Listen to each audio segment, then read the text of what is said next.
Either or. It is an objective. I might start teaching some of that classes. Make that part of it.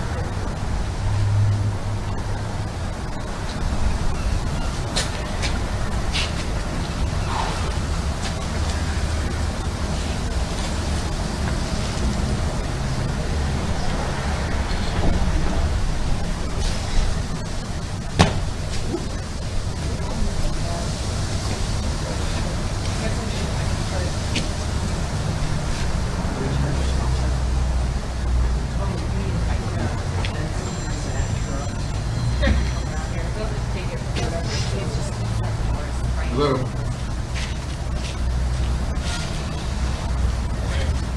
Hello, go ahead. So what are we putting in the test for you? Maybe kids. Whoever he is busy right now. Call back in about 30 minutes. Thank you.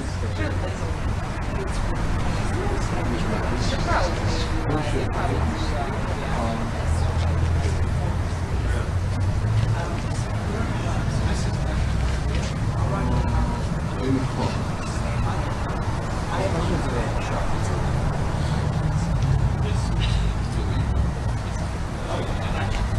Do you think that's the chance going to fit with you?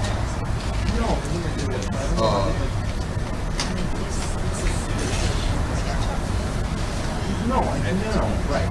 I'm saying. Rittenhouse just a no, the family. You been good with it?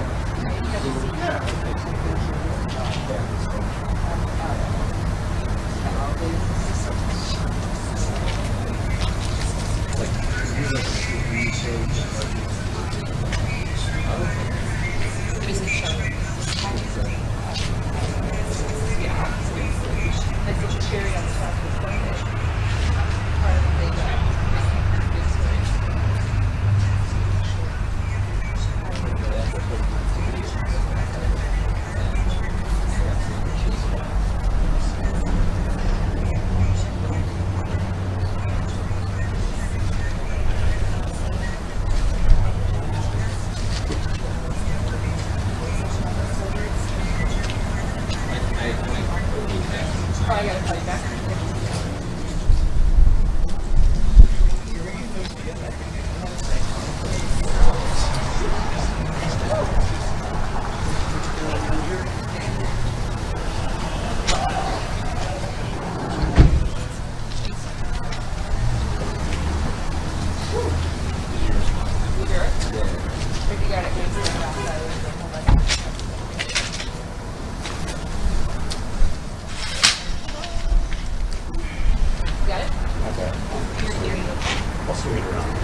You're fine. You don't need to be sorry. I'm just trying to get up here with it.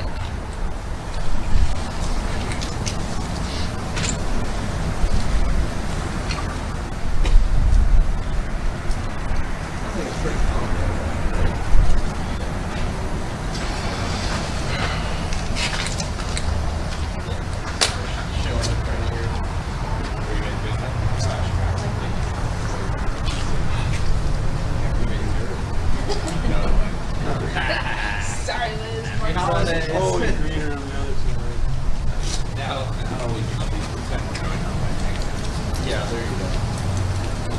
I took this credit card deposit for the first time in 6 months. We were just talking about that, like, it's really sad, but I'm like, I need something.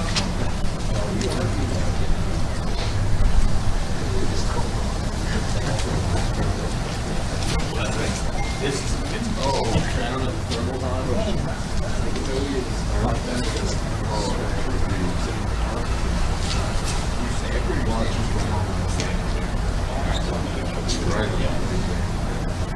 How's she doing?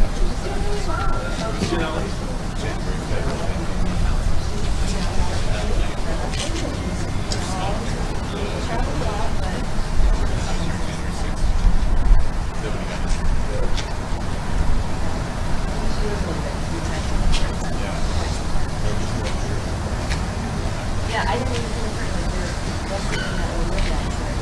And all of a sudden, like, oh, yeah.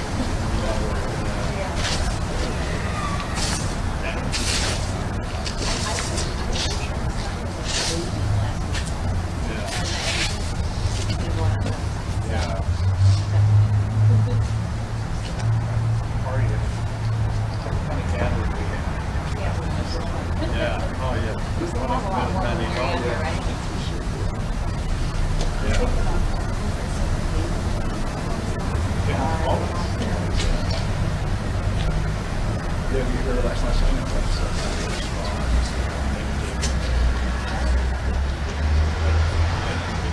That's probably not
Okay, you saw, do you see you?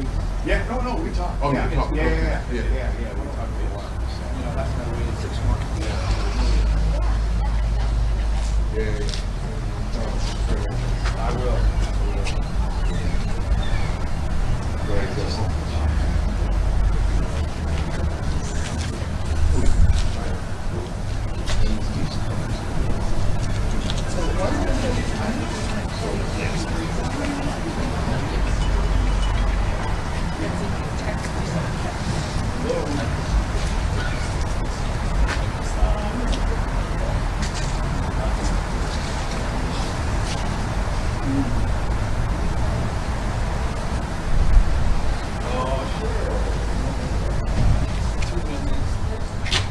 Seconds and a half. No, you know what they say what time the press conference? Yeah, whenever they feel what.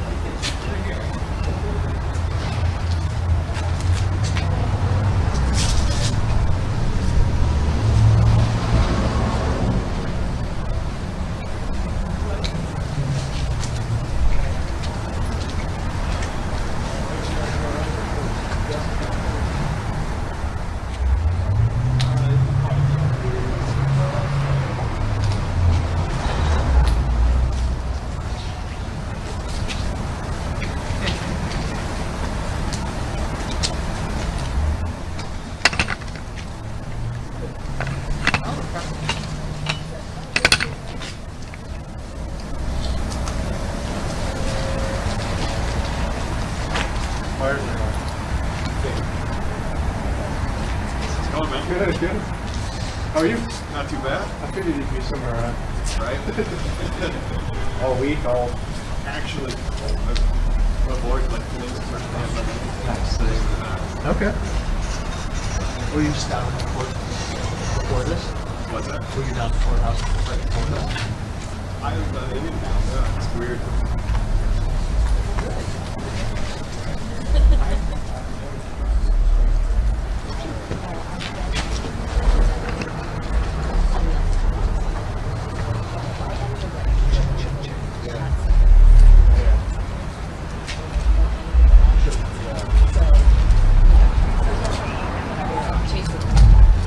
I've been back and forth.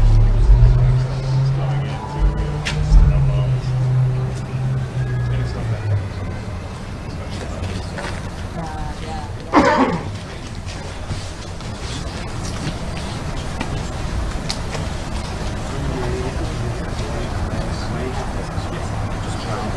that way. Just in case you stand over there. It's fine, just so that you're ready. Oh, I'm gonna hook up to myself. Yeah.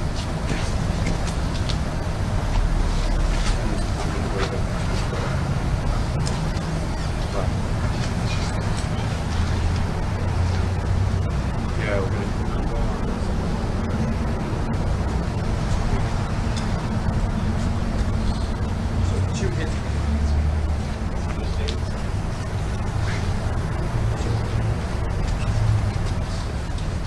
2 minutes, guys. Call Doug Whitmire. Where and be ready to drop the stick mic, that cable, because you're gonna drop it.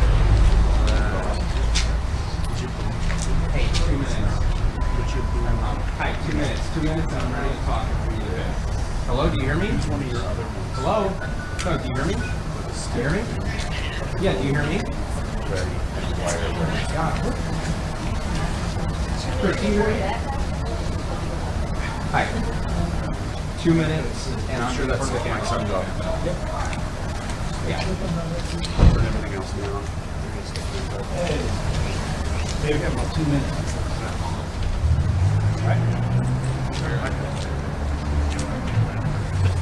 Here it is. Harris, go. Take it.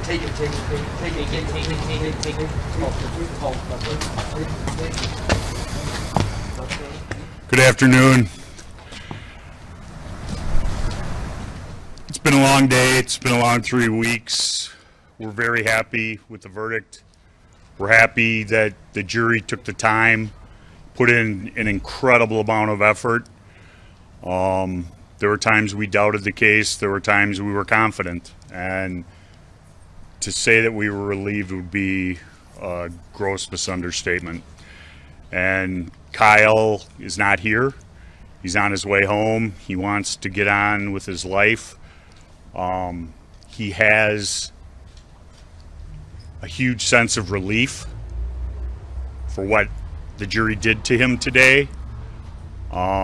He wishes none of this would have ever happened. But as he said when he testified, he did not start this.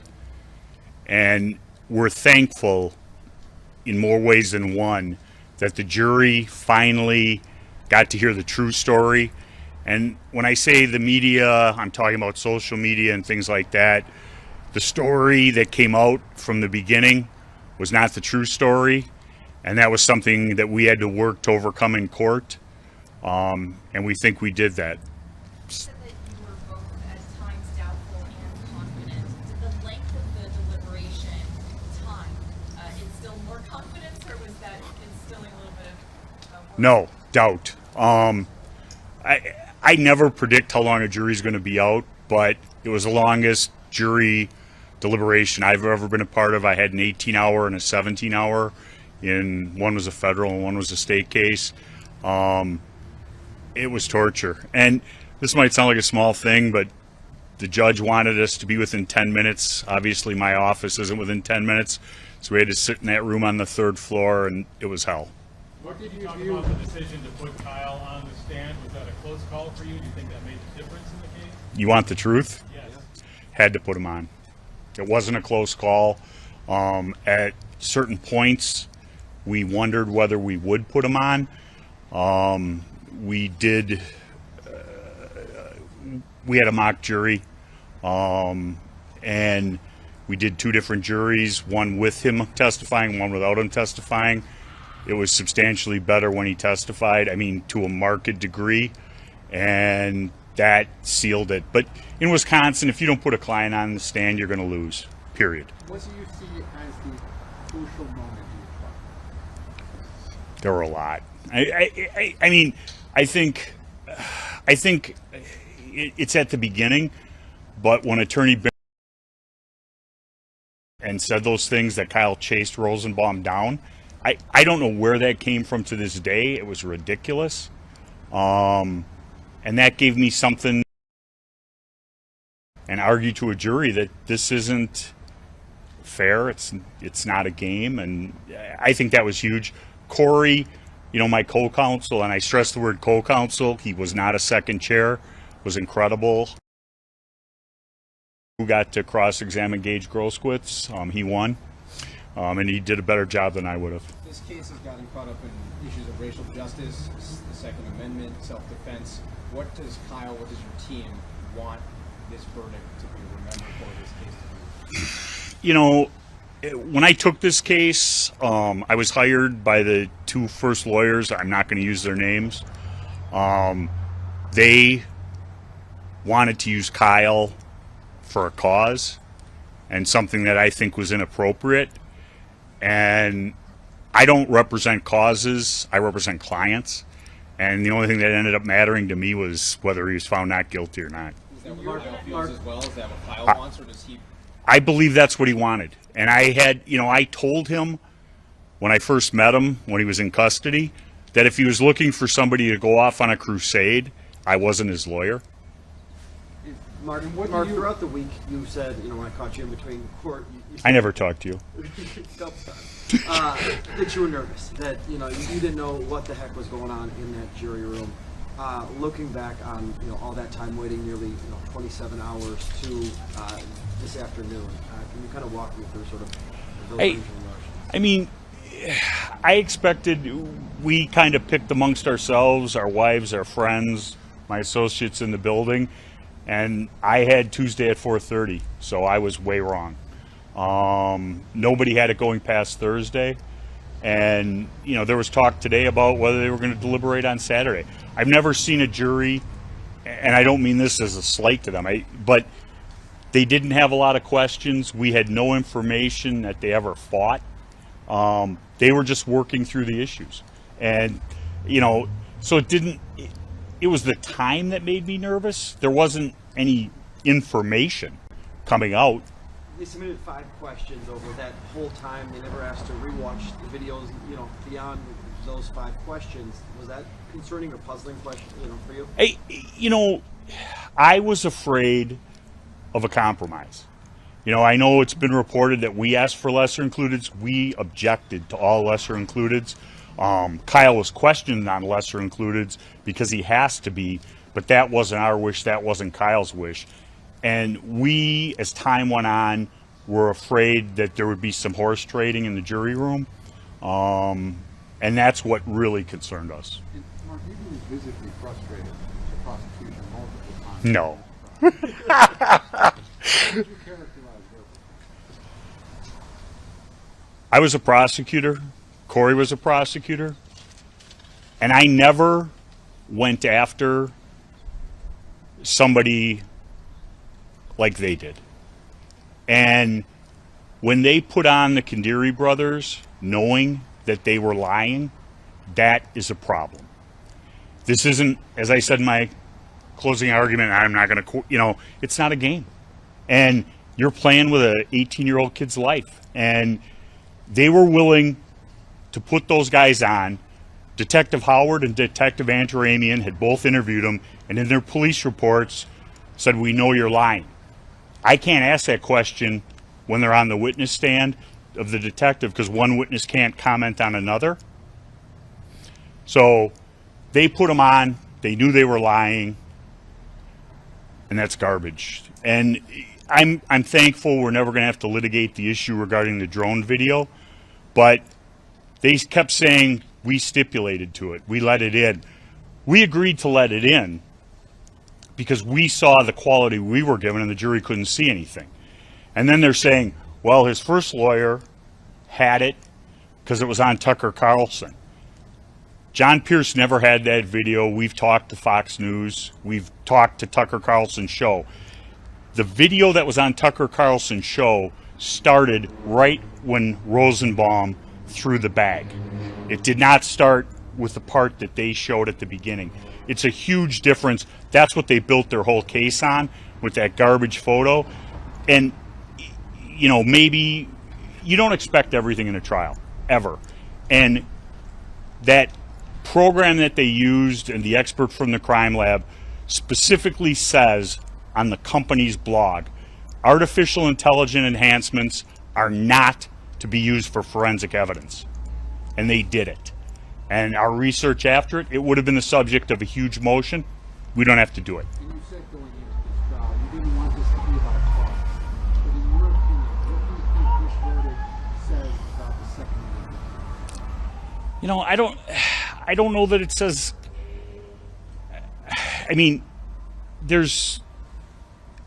I personally don't like people carrying AR-15s around. There was so much anger and so much fear in Kenosha on August 25th that people did arm themselves. And, we knew from the beginning that if you read that statute correctly, I know everybody thought I was crazy. If you read the statute correctly, he was legal in having that firearm. And obviously, once the evidence came in, the judge threw the charge. They threw the curfew. And those were things that the state wanted to, kind of hang their hat on, so they could argue he couldn't be there, he couldn't own the gun. What was the first thing that Kyle Rittenhouse told you after the verdict? Thank you. Mark, what the surviving victim, Grace Gross, said in an interview in recent days that watching Kyle testify doesn't look like a kid who got caught doing something wrong. I'm paraphrasing. What does Kyle want the families of the two men killed to know about how this all played out? Because he repeatedly talked about feeling like he had no choice, but clearly there's If Mr. Grosskreutz and some of the other people had let Kyle go to the police, there would only be one individual dead. They referred to him, and I talked about it, as an active shooter. Anybody can look up the definition of an active shooter from the FBI, law enforcement. He didn't meet it, but the way that those words are so charged, that's what they used. They wanted to paint him as that. I wish nobody died. I wish I never met Kyle Rittenhouse. And I don't mean that because he was a bad client. I just mean because then this wouldn't have happened. whether or not he feels he had to do it. Is he remorseful? Does he feel bad about for those families? I think he does. We've talked about it. There's been so much talk about whether the tears were genuine. All I can say is when we prepared Kyle and we worked on his testimony, there were things we couldn't talk about in my office because it got too emotional and he couldn't handle it. He's in, counseling for PTSD, so he doesn't sleep at night. Remorse, I think, manifests itself some other ways. I don't think he can ever walk out here and say that because of the situation. But I know Kyle Rittenhouse, and I know what he feels. Mark, along those lines, where does he go from here?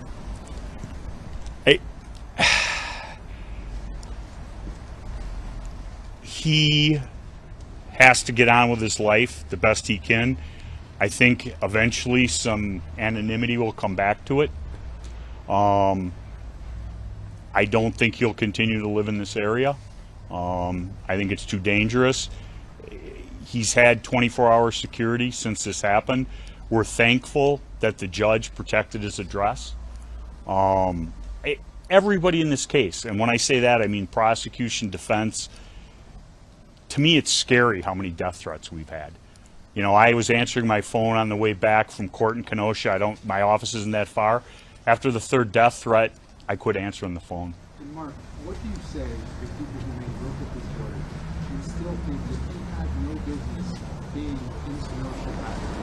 What do you say to the people who are He had as much business being there as any of the demonstrators or the rioters. That's all I can say. I mean, there's going to be people who will never agree with that statement, but if we all would just mind our own business a little bit, I think we'd all be better off. And it's a hard lesson to learn, but couldn't that have been said about Kyle? it could be. He was asked to be there. He wanted to help the community, and that's the narrative that the state went with. He shouldn't have been there. He was asked to be there by Nick and Dominic, and the Kandiri brothers wanted security. And I'm not trying to blame anyone. I wish he had never been separated from Ryan Balch, and we wouldn't be here. Has Does he ever regret coming expressed? here to Kenosha? I don't believe he does. If he had to do it all over again, and you said same thing is going to happen, and life is going to be put in a living hell for a year, and you're going to not know if you're going to be a free man, he would say, I wouldn't go. But we can't undo time. Mark, the president was just asked about the verdict. He said, I stand by what the jury has to say. The jury system works. And I'm not laughing at President Biden. What I'm laughing at is a friend of mine who's a lawyer said, he goes, and him and I had done a big case together 7-8 years ago. And he said, do you think this Rittenhouse is going to be bigger than that case? And I said, I do. And he said, why do you say that? And I said, I've never had a case, and I don't think I ever will, where within 2 days or 3 days of one another, the president and the presidential candidate comment on it. And both of them had such different beliefs.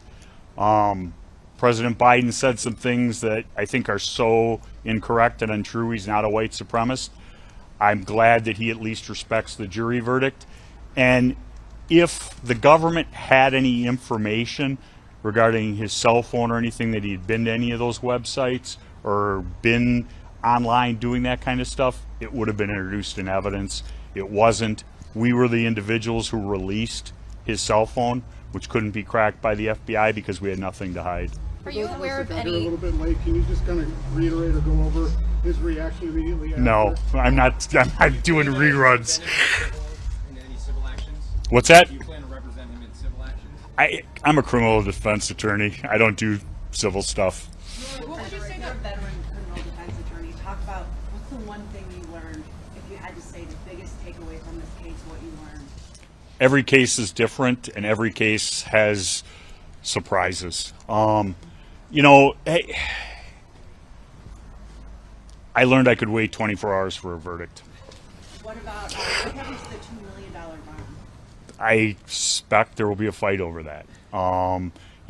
John Pierce is the person who posted the bond. All of that money was raised on behalf of Kyle. Lynn Wood and Fight Back say that they're entitled to it. There was, and when I'm using round numbers, but there was $500,000, I think, that came directly from Wendy Rittenhouse from money she had raised.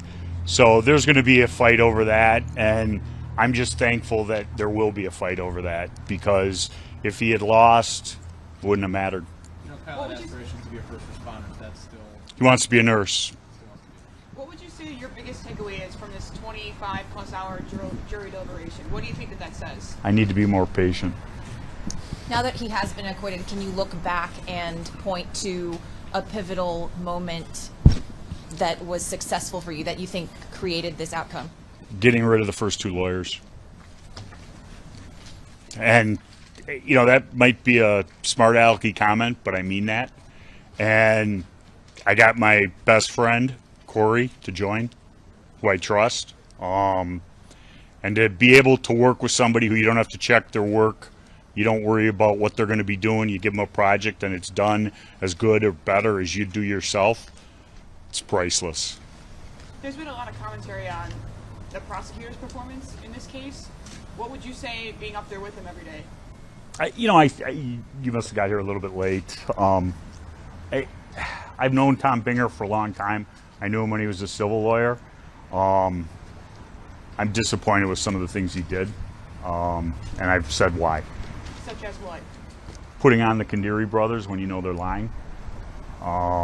Changing your prosecution, going with provocation after you say that my client chased him down and shot him in the back. Calling him an active shooter when he's not. Justice is done when the truth is reached, and I don't know that it's set up to do that, but a prosecutor is supposed to seek the truth. It's not about winning, and this case became about winning, and that's probably why it got so personal. How about the judge? What do you say about how the judge handled the case? I've never seen so much made of so little, and that's not to pick on you guys or anything like that, but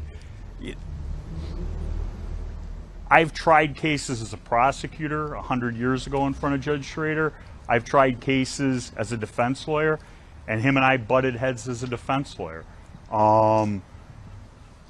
Judge Schrader gives you a fair trial as a defendant. You don't want him to sentence your client, okay? But in this case, we were looking for a fair trial, and if we lost, we knew what was going to happen. So it wouldn't have mattered whether it was that judge or some other judge. He's getting life in prison. So I'd rather have a fair trial. I thought he gave us a fair trial. Everybody got all crazy about the Tumblr. Who cares? That has nothing to do with this. I mean, I've seen the tumbler used before. I've seen clerks pull things out and suspicious things happen. Kyle pulled it out, and I'll be real honest. We had every juror scored on a sheet, and we were devastated when those 3 of the 6 jurors were separated from the panel because we thought they were 3 of our strongest jurors, and Kyle pulled their names. So I think it's a good system. You know, I've got a trial in front of him, you know, a big case, and maybe in that one I'll think he's unfair, but he's a fair judge. He also said something about, like, in the future he plans on rethinking the possibility of live coverage to this extent. Given what you guys have gone through, you know, he mentioned that you guys went through a lot, there were threats made to you. What do you think that should be going forward, setting a precedent about? I don't know about that. You know, I think that I've never done a case that was televised gavel to gavel. I've had cases that have gotten media coverage. I was kind of, I knew this case was big. I had no idea it was going to be this big. I mean, I've gotten calls from people I haven't seen in 25 years. It's just bizarre. And I'll never be able to figure out exactly what it is that caused the interest that it did. I don't think it made the attorneys act different. I don't think it made the judge act different. I suspect when everything cools down, if there was another big case in front of Judge Schrader, he'd let the cameras in. Mark, will Kyle say anything to the crowd that's gathering down there now, or will you on his behalf? We don't know that there'll be trouble, but you know, there's people gathering. By the time we left, there were more and more people showing up. Do you think anything he might say could make things go better than I don't. The people who are going to end up causing trouble, they don't want to hear from Kyle Rittenhouse. It's, you know, what, remain calm? You know. What do you think the wider implications of this verdict are, if any? I don't think it's that kind of case. I mean, you know, when you want to talk about implications and precedent and things like that, is it ever going to happen again? You know, is there ever going to be just a total unrest in Kenosha or some other city, and that's going to happen? You know, I just don't see that. It was a case about self-defense, the right to protect oneself from, you know, Mr. Rosenbaum. Don't want to speak ill of the dead, but he wasn't a nice person, and everybody knows why. And a lot of that didn't come in front of the jury. So I don't know that there's any broader implications. I don't want to make it bigger than it is. A couple politicians in Wisconsin have used the word vigilante to refer to your client since the verdict came down. How do you react to that? Maybe they should have watched the trial. Yeah. I know Kyle Rittenhouse said thank you to you. You said that after the verdict was read. Can you share any more about general reaction from him or his family in that moment? You know, it's one of those things that anything that's said at this time is kind of meaningless. We have to take it in, reflect on it, and you know, what's he thanking me for? And I don't mean that it's insincere, but it takes a while to process what happened today. I haven't processed it. I don't think I can't answer that question. If I had to guess, and it would be a guess, I don't think they'll stay in Wisconsin. I got a trial in a week. I'm going to take a couple of days off and go to the Badger game tomorrow, which I've missed. Hopefully. I've missed a couple of Badger games because of this trial, and I'm very much, we were afraid we weren't going to get to go because they were going to have them deliberate on Saturday, and I want to see them beat Nebraska. Do you have any sense that they agreed to those verdicts much earlier, but maybe just took some extra time to at least leave the impression they really thought through it? It wasn't a quick, sudden decision. I don't believe that. Yeah, I don't believe that. I mean, there was the questions, and I think I said this to some people yesterday when they asked to call off at 4 o'clock. You could see the tenseness in those people, the jurors. At least I could, or I sensed it, who were entering that room. And you know, if they wanted to quit early, because I think they were tense. And if there was some early verdict and they were playing all of us for fools, they're great actors and actresses. I don't think that was the case. What do you think about the amount of time? I believe so. I have clients from 30 years ago I still talk to. I get one of my oldest favorite clients. He moved out of Racine, moved to Minneapolis. He texted me congratulations. I talk to him once a month. I try to stay in touch with clients who want to stay in touch with me. I like to see him do well, and I hope that Kyle does. Do you think that they'll keep a low profile? I hope so. What do you think the amount of time that the jury took to do this says about how they handled it? They took it very seriously. As I said, it's the longest jury I've ever had out. Wow. Can I go home? Anything else we haven't asked you? Mark, do you think Phil would ever talk? Probably. I'm not in charge of his media. I don't have anything to do with that. Yep. Thanks, Mark. Yep.